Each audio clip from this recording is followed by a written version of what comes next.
Hello, this is Bob Lewis of Bob Lewis Ministries and also one of the pastors at Oakside Church Ministries in Citrus Heights, California, with another devotional. And this one's about someone named Bartimaeus. He was a beggar on the side of the road and he was blind.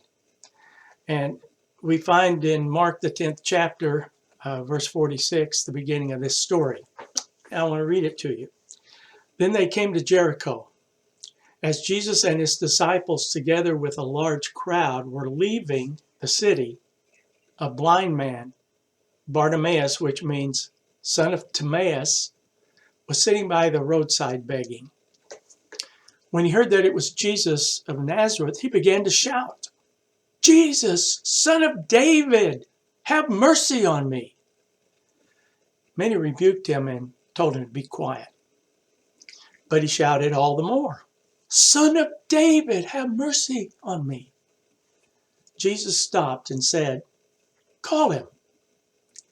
So they called him. They called to the blind man, "Cheer up, on your feet, he's calling you." Throwing his cloak aside, he jumped to his feet and came to Jesus. "What do you want me to do for you?" Jesus asked. The blind man said, "Rabbi, I want to see."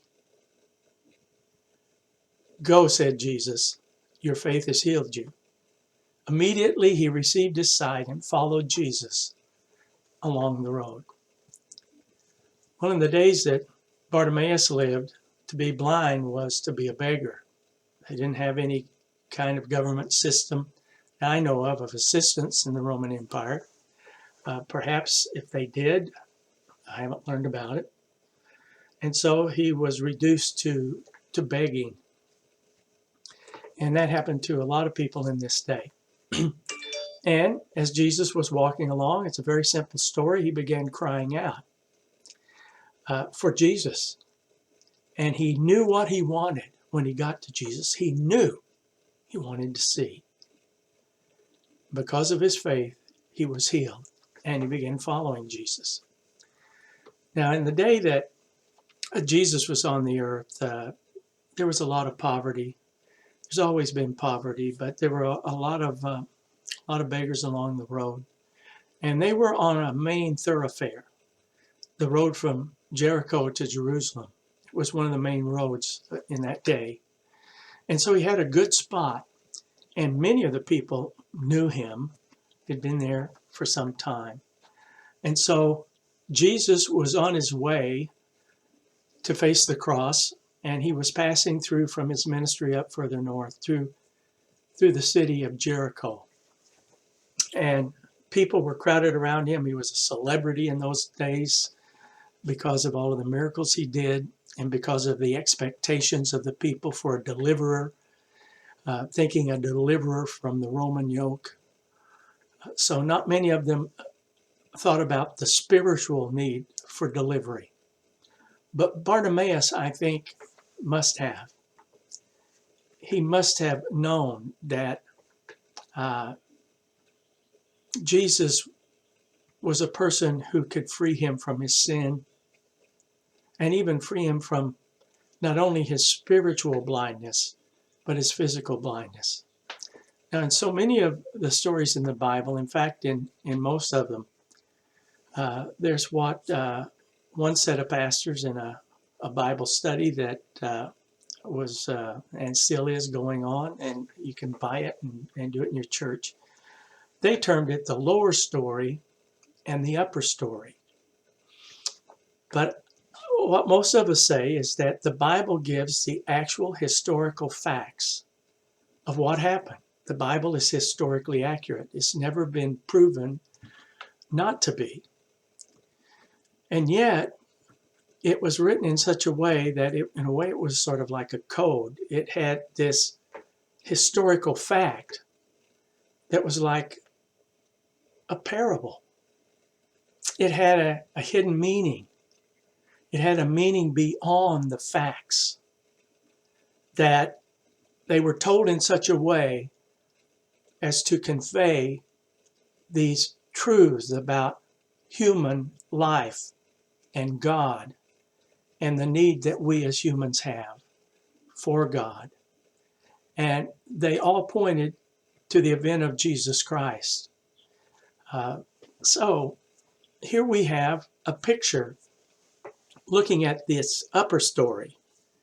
We have a picture of humanity in Blind Bartimaeus. We're beggars. We're blind. We're in need. We think we're rich sometimes, but we're really in poverty in the spiritual side. And some of us sit along the road like all of Bartimaeus' friends. How many other blind beggars were there with him? Somebody tried to pull him down. And in one of the accounts, and tell him to stop begging. They were kind of embarrassed. But then when Jesus called, they encouraged him. Go, he's calling you. Did any of them get up and go and run to Jesus? No. Just one. And the sad thing about Scripture is that so few, when Jesus passes them in life and the opportunity comes, so few scream out to Jesus and get up and run to him and are healed. Blind Bartimaeus on the upper story is a picture of all of us who are sitting by the roadside blind to the spiritual world, blind to the truth of what it's all about, and in need of Jesus. So he called out, and Jesus heard him. I mean, it was a raucous day. I mean, it was like a Macy's parade. You know, it was crowded. People along the side at the celebrity Jesus, people walking with him. Lots of commotion, lots of talking, lots of feet clomping on the road. Probably some baying of a donkey and the sheep. And Jesus, out of all of that, heard his cry. And if you cry out from your heart and from your soul to Jesus, no matter where you are, no matter how confusing your life is, no matter what's going on within you, he will stop. He will hear. He will call. Hopefully, you will be like blind Bartimaeus and jump up and run to Jesus. And so they said to the blind man, after discouraging him and telling him to be quiet, he was shouting, and all of his friends were saying, "Shut up, shut up." They encouraged him. "Cheer up, on your feet, he's calling you." They couldn't believe it. Jesus was actually calling blind Bartimaeus. They weren't used to this kind of attention from an important person. And so he threw his cloak aside. Now, why did the writer say that he threw his cloak aside? Because in that day, a cloak was expensive. It was very valuable. You wore it to keep warm. You wore it to shelter yourself in the dust and in the rain. You slept in it at night. It was your sleeping bag. It was a very important garment. So he could run faster. He didn't even think about this important piece of property that he owned. He threw it aside to run to Jesus. And those who are serious about running to Jesus have things they need to throw aside also. What are some things in your life that when Jesus calls you, you need to throw aside?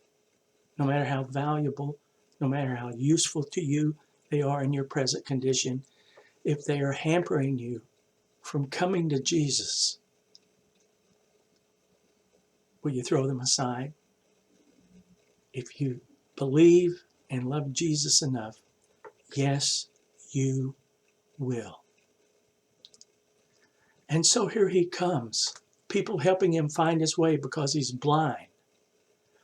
And he comes up to Jesus. And Jesus always asks us a question. He doesn't assume. He wants us to tell him.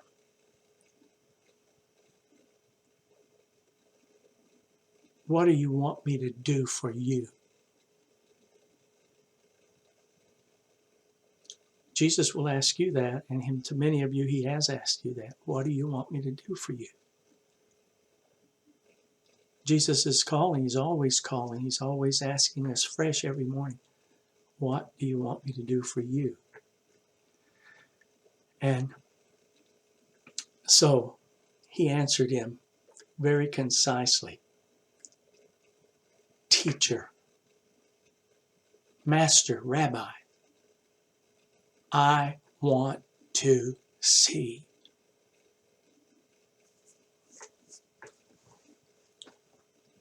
And Jesus simply said, go, your faith has made you whole. It's healed you. Your faith has healed you. And immediately, he received his sight. And so after that, he jumped up and down, gave everybody high fives, ran back into the crowd, sat down, put his cloak around himself, picked up his basket, and said, alms, alms. No. Because when Jesus gives you sight, you never go back. You never go back to the way you were. You go forward. And who do you go with? He followed Jesus along the road. He didn't even go back to get his cloak or his basket of alms. He left them. And when we come to Jesus, we leave the old behind. And we walk with Jesus into the new. Have you called out to Jesus? Are you walking with him along the road of life? Today's the day when you need to be like blind Bartimaeus and receive your sight. God bless you. This is Bob Lewis Ministries, and from Citrus Heights, California, and from Bill Bibbins, my associate pastor, and from me, we say, have a great life.